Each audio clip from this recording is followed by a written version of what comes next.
Lalu untuk apa roh ini dijumpakan dengan jasad? Ahasiban nasu ayusraku, apakah manusia itu dibiarkan begitu saja hidup di atas muka bumi? Rohnya bersemayam dalam jasad, badannya bergerak. Wa hum la yuftanu, mereka belum diuji. Ada ujian. Faqsusil qasasa, ceritakan kisah nabi-nabi itu la'allahum yatafakkarun, supaya mereka berpikir. Assalamualaikum warahmatullahi wabarakatuh. Saya berada di asrama Ma'had Az-Zahra, 4 lantai 36 kamar. Ada tak ada kita, asrama ini tetap jadi, anak-anak tetap menghafal Quran di sini, tetap jadi orang, tetap menjadikan amal jariah mengalir. Kita hanya sekedar menumpang tuah, mengambil berkah. Mari kita selesaikan bangunan ini melalui transfer ke BSI nomor rekening 76777772227 atas nama Pendidikan Hajah Rohana, almarhumah mak saya. Nomor admin jangan lupa kontak ke nomor 0811 6650 026. Berkah selalu. Assalamualaikum warahmatullahi wabarakatuh.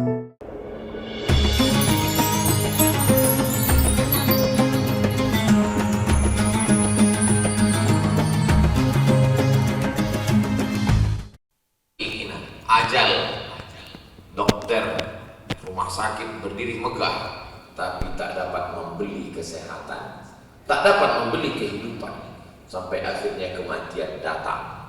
Tak sempat melihat bulan muncul, matahari tenggelam pekan Kamis, sudah menghadap Allah Subhanahu wa ta'ala. Ada pula orang yang ruhnya bersemayam dalam jasad, badan sehat walafiat, juga tidak dapat hadir di masjid. Mengapa? Ada yang dicabut Allah Subhanahu wa ta'ala nikmat istiqomah iman dan Islam. Kita hari ini dalam keadaan hidup, tidak hanya sekedar hidup tapi juga sehat. Tidak hanya sekedar sehat tapi juga dalam keadaan muslim. Inilah nikmat besar yang tidak kita syukuri. Kalau kita menganggap nikmat itu uang, tidak ada uang berarti tidak ada syukur. Kalau kita menganggap nikmat itu adalah materi, benda, ketika tidak dapat benda berarti tidak perlu ada syukur. Padahal nikmat terbesar adalah nikmat hidup. Nikmat terbesar adalah nikmat sehat. Puncak dari semua nikmat adalah waraditu lakumul Islam dinan. Kalau Allah mengizinkan kita untuk berwudu, Allah mengizinkan kita datang ke tempat suci yang Dia pilih, Allah mengizinkan kening kita menempel ke lantai, lalu lisan kita berkata subhana rabbiyal a'la wa bihamdihi, maka kita balas dengan alhamdulillahi rabbil alamin. Kullu amrin dzibalin, semua amal yang baik, walam yubda bihamdillah, kalau tidak diawali dengan pujian, maka rukun pertama khutbah Jumat mengucapkan alhamdulillah, bersolawat kepada Dia yang mengajarkan kita tentang nama Allah, cara beribadah kepada Allah. Apa syukur kita kepadanya? Allahumma sholli ala sayyidina Muhammad wa ala ali Muhammad.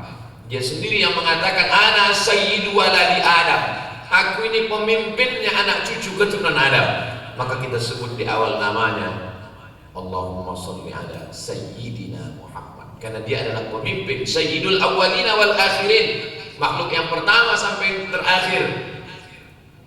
Semua pemimpinnya adalah Nabi Muhammad sallallahu alaihi wasallam.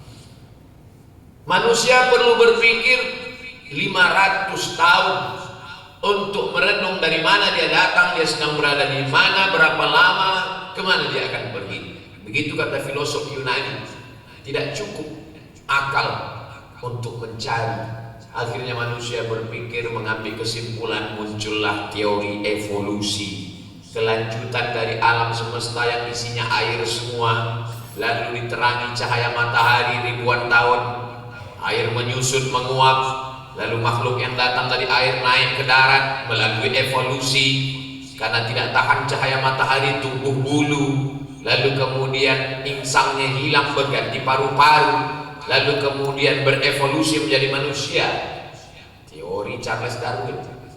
Maka yang memberikan jawaban adalah Allah Subhanahu wa ta'ala. Inni ja'ilun fil ardi khalifah. Aku yang menciptakan manusia, bukan dari evolusi, bukan dari ikan, bukan dari monyet. Dia adalah makhluk yang dikirim Allah Subhanahu wa ta'ala. Dari mana kita tahu? Kita tahu dari Muhammad sallallahu alaihi wasallam. Dari mana Muhammad tahu? Wa ma yantiqu 'anil hawa, dia tidak bicara hawa nafsunya, in huwa illa wahyu yuha, melainkan wahyu dari Allah Subhanahu wa taala. Mengapa dia yang dipilih Allah? Fa'alul lima yurid, Allah berbuat sekehendaknya. Alladzina atainahumul kitaba ya'rifunahu kama ya'rifuna abna'ahum. Orang Yahudi mengenal Nabi Muhammad SAW sebagaimana mereka mengenal anak kandung mereka sendiri. Lalu kenapa waktu Nabi datang mereka tidak beriman? Mereka tidak mau beriman karena menurut prediksi mereka Nabi akhir zaman itu keturunan Ibrahim dari jalur Ishak. Ketika yang datang itu keturunan Ibrahim dari jalur Ismail, mereka pun menolak. Apa kata Allah menceritakan perbuatan mereka itu? Falamma ja'ahum ma'arafu, ketika datang Nabi yang sudah mereka kenal, kafaru bih, mereka kafir, mereka ingkar, mereka tidak percaya. Kita tidak pernah mempermasalahkan dia orang Arab. Yang penting kita beriman. Lalu kita semuanya bersyahadat asyhadu an la ilaha illallah wa asyhadu anna muhammadan rasulullah. Kita ini bukan makhluk yang tercipta dengan sendirinya tanpa ada yang menciptakan. Dia yang menciptakan kita. Lalu kemudian dia berkata, innani, sesungguhnya anallah, aku Allah. Dia yang memberi namanya. Samaita bihi nafsak, engkau yang memberi namamu Allah. Tapi ada nama yang lain, walillahil asmaul husna, Allah punya nama yang lain. Fad'uhu biha, panggil dia, seru dia dengan nama itu. Ya Rahman, Ya Rahim, Ya Malik, Ya Qudus, Ya Salam, Ya Mu'min, Ya Muhaimin, Ya Aziz, Ya Jabbar, Ya Takabbir, Ya Khaliq, Ya Bari, Ya Musawwir, Ya Ghaffar, Ya Wahhab, Ya Razzaq, Ya Fattah, Ya Alim, Ya Khabid, Ya Basit, Ya Rafi', Ya Muzil, Ya Sami', Ya Basir, Ya Hakam, Ya Latif. Berdoa kepada Allah Subhanahu wa taala. Dia yang menciptakan kita. Untuk apa dia ciptakan kita? Dia sendiri yang menjawab, wa ma khalaqatul jinna, tidaklah diciptakan jin wal insa, dan manusia, illa liya'budun, tujuannya untuk beribadah. Apa yang pertama kali dia ciptakan? Dia ciptakan roh. Belum ada bulu, belum ada kuku, belum ada darah, belum ada daging, belum ada sumsum, belum ada paru, belum ada buah pinggang. Dia ciptakan pertama kali roh. Ketika semua roh itu berkumpul dan diambil perjanjiannya. Wa idza akhadha rabbuka min bani Adam, ingatlah ketika Allah mengambil perjanjian dari semua anak cucu keturunan Adam. Wa asyhadahum ala anfusihim, Allah mengambil persaksian. Allah bertanya kepada semua roh, alastu bi rabbikum, bukankah aku ini Rabb kamu? Semua roh menjawab, bala syahidna, kami bersaksi engkau adalah Rabb kami. Ketika kita mengatakan ya Rabb, kita sedang mengakui tiga. Engkau yang menciptakan kami, engkau yang memberi kami rezeki, engkau yang menjaga memelihara kami. Ya Rabb, ketika hidup sempit, ketika terasa susah, ketika terasa pahit, katakan ya Rabb, engkau yang menciptakan aku. Ya Rabb, engkau yang memberi aku rezeki, engkau juga yang mengatur kehidupan. Lalu kemudian roh itu setelah tiba masanya dijumpakan dengan jasad. Inna ahadakum yujma'u khalquhu fi batni ummihi 40 yawman nutfah, 40 hari dalam bentuk cairan sperma. Summa yakunu 'alaqatan mithla dzalik, 40 hari dalam bentuk darah. Summa yakunu mudghatan mithla dzalik, 40 hari dalam bentuk daging. 40 hari, 40 hari, 40 hari, 120 hari. Summa yursalul malak, Allah kirim malaikat. Ibu itu tidak pernah memilih kita sebagai anaknya, kita pun tidak pernah mau dia sebagai ibu kita. Kenapa dia menjadi ibu kita dan kita menjadi anaknya? Itu karena kehendak pilihan Allah. Beriman kepada takdir baik dan buruk. Kalau ibu beriman kepada itu, dia tidak akan merendahkan anaknya. Seandainya anak tahu hakikat itu, dia akan memuliakan ibunya. Karena pertemuan aku dengan engkau wahai ibu, aku dengan engkau wahai anakku, adalah kehendak Allah yang tak dapat tertolak. Innama amruhu idza arada syai'an ay yaqula lahu kun fayakun. Lalu untuk apa roh ini dijumpakan dengan jasad? Ahasiban nasu ayyusraku, apakah manusia itu dibiarkan begitu saja hidup di atas muka bumi? Rohnya bersemayam dalam jasad, badannya bergerak. Wa hum la yuftanu, mereka belum diuji.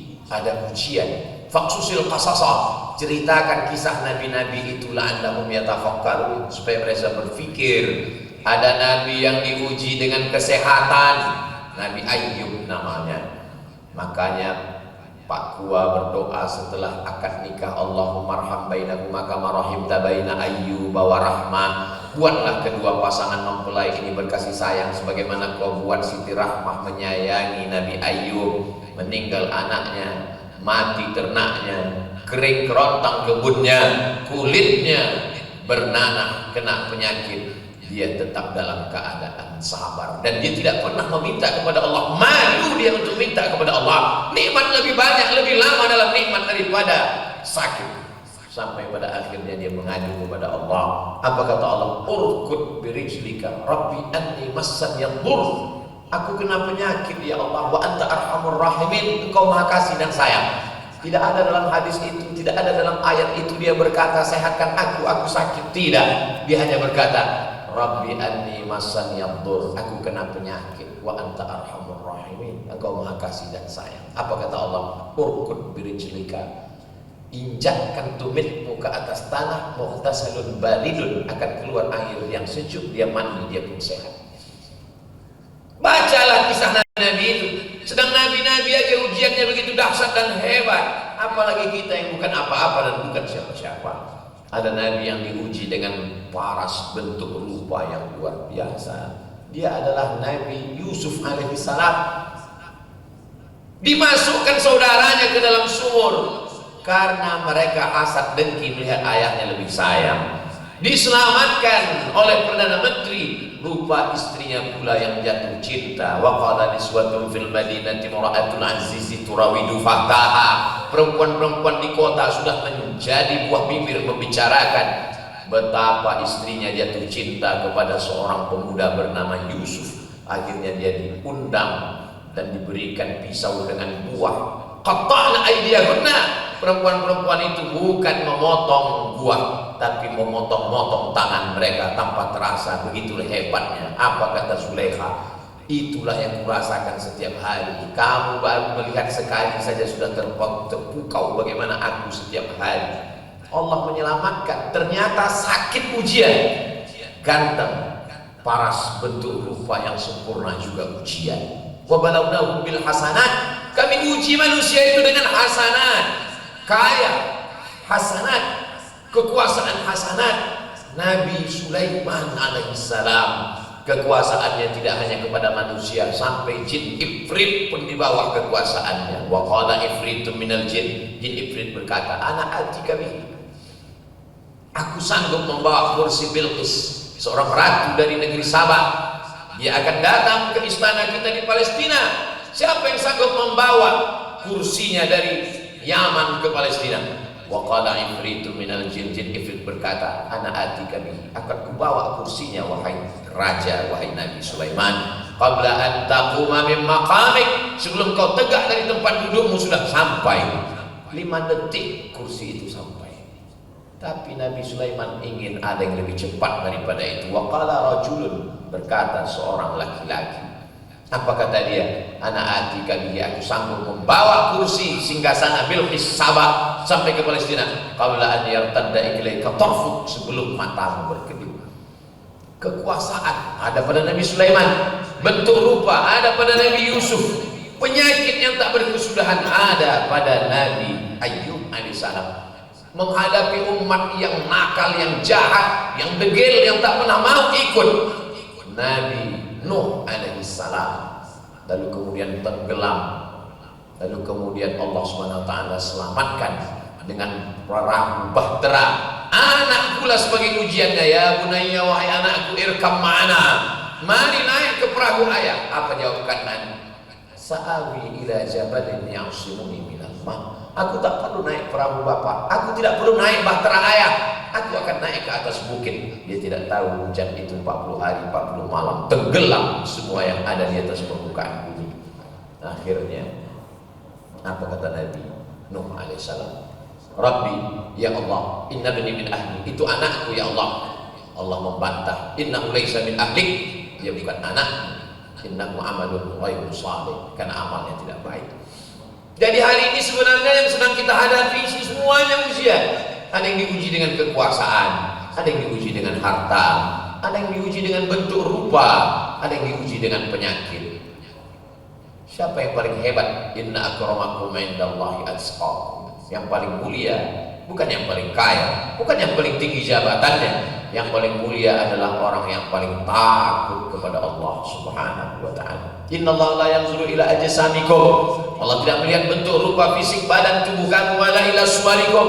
Allah tidak menilai kamu dari rupa kamu, walakin yanzuru ila qulubikum. Yang dilihat Allah adalah hati kamu, wa a'malikum, dan amal kamu. Berapa lama kita menahankan ujian ini? Sudah cukup lama rasanya ujian ini. Ujian ini tidak lama selama hayat di kandung badan, selama roh bersemayam dalam jasad, sampai akhirnya janji pun sempurna. Keluarlah roh dari jasad. Pada saat itu berakhirlah semua ujian. Kalau umur manusia mengikut umur Nabi Muhammad SAW 63 tahun, potong masa tidur 8 jam, maka 21 tahun manusia tidur. Potong masa kerja 8 jam, 21 tahun bekerja, tinggal 21 tahun. Kemana waktu itu hilang? Itulah cuma nilai kita yang kita akan bawa bekal menghadap Allah Subhanahu wa taala. Ketika roh keluar dari jasad, di saat itu semuanya menangis karena mereka merasa ini orang sudah berpindah. Padahal kita sebenarnya memang dari awal sudah pindah. Dari alam roh pindah ke alam rahim, dari alam rahim pindah ke alam dunia, dari alam dunia pindah ke alam barzakh, dari alam barzakh pindah ke alam akhirat. Maka yang terpenting menyadari hakikat hidup tidak lama. Kalau hidup tidak lama, maka yang sakit jangan berduka, karena duka tidak lama. Kalau hidup tidak lama, yang berkuasa juga tidak angkuh, karena kekuasaan juga tidak lama. Orang yang tahu hakikat hidup, dia tidak pernah bersedih, dia tidak pernah bangga, karena hidup ini seperti mencelupkan jari ke ujung samudera. Ketika jari dicelupkan ke tengah lautan yang luas tak berbatas, angkatlah ujung jari, menetes satu tetes air, itulah dunia. Sedangkan lautan yang luas, itulah akhirat. Kalau dapat jadi orang kaya, kalau dapat jadi penguasa, jangan pernah angkuh dan sombong, karena yang didapat cuma setetes. Kalau tak dapat pun jangan berduka dan jangan putus asa, karena yang tak dapat itu pun juga setetes. Orang yang tahu hakikat dunia, man arafat dunia ahanan alaih. Siapa yang tahu hakikat dunia, ringan saja bagi dia hidup ini. Mereka adalah wali-wali Allah. Siapa itu? Apa sifatnya? La khaufun alaihim wa la hum yahzanun. Mereka tidak larut dalam ketakutan dan tidak cemas dalam kesedihan. Terlalu larut dalam ketakutan dan kesedihan membuat hidup menjadi duka lara. Berbahagialah. Berbahagia karena sudah menjadi hamba Allah. Berbahagia karena menjadi umat Rasulullah SAW. Berbahagia karena dipilih oleh Allah di antara begitu banyak orang yang tak ingat kepada Allah pada hari yang mulia. Berbahagia karena istiqomah. Berbahagia karena husnul khatimah. Tersenyum saat malaikat maut mencabut nyawa. Berbahagia karena akan masuk ke dalam surga, diundang oleh Allah. Ya ayyatuhan nafsul mutmainnah, wahai jiwa yang tenang, irji'i, kembalilah. Dunia bukan tempatnya, dunia bukan kampung. Kau hanya di perantauan, tempat aslimu di surga. Irji'i, kembalilah. Ila rabbiki, menghadap Allah, radiyatan, dalam keadaan ridha, mardiyah, dan Allah meridhoi.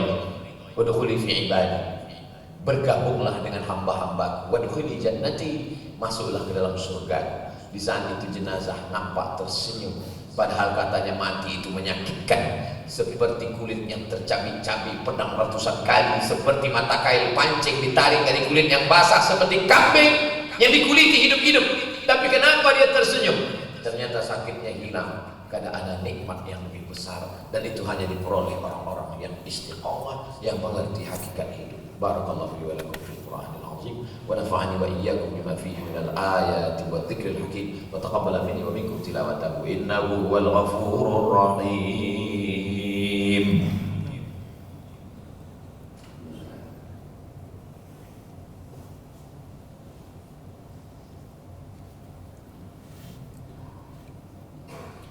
Alhamdulillahilladzi bi ni'matihi tatimmus shalihat, wassalatu wassalamu ala sayyidis sadat wa ala alihi wa ashabihi ahli al-fadail wal karamat. Asyhadu an la ilaha illallah wahdahu la syarikalah wa asyhadu anna sayyidana Muhammadan abduhu wa rasuluh wa safiyyuhu min khalqihi wa khaliluh, addal amanah wa ballagha risalah wa nasaha lil ummah وتركنا على المحجة البيضاء ليلها كنهارها لا يزيغ عنها إلا هالك. اللهم صل على سيدنا محمد النبي الأمي وعلى آله وصحبه وبارك وسلم.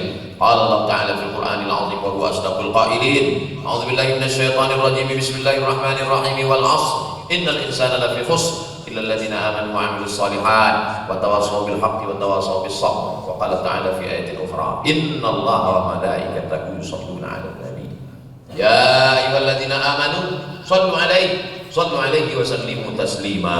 اللهم اغفر للمسلمين والمسلمات والمؤمنين والمؤمنات الأحياء منهم والأموات برحمتك يا أرحم الراحمين. اللهم انصر إخواننا المجاهدين في فلسطين، اللهم انصر إخواننا المجاهدين في فلسطين وفي كل مكان من مشارق الأرض إلى مغاربها.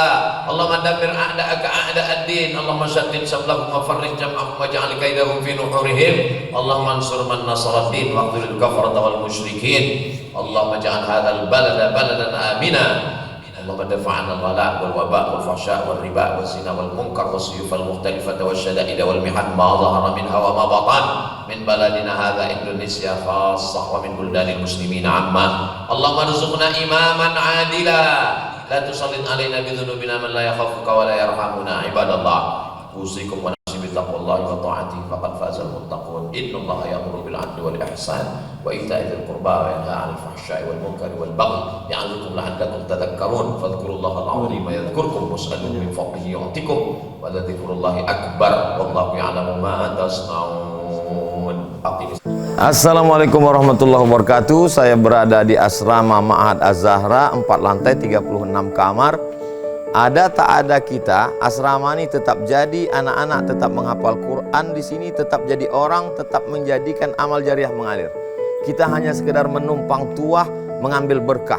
Mari kita selesaikan bangunan ini melalui transfer ke BSI nomor rekening 76777772227 atas nama Pendidikan Hajah Rohana, almarhumah mak saya. Nomor admin jangan lupa kontak ke nomor 0811 6650 026. Berkah selalu. Assalamualaikum warahmatullahi wabarakatuh.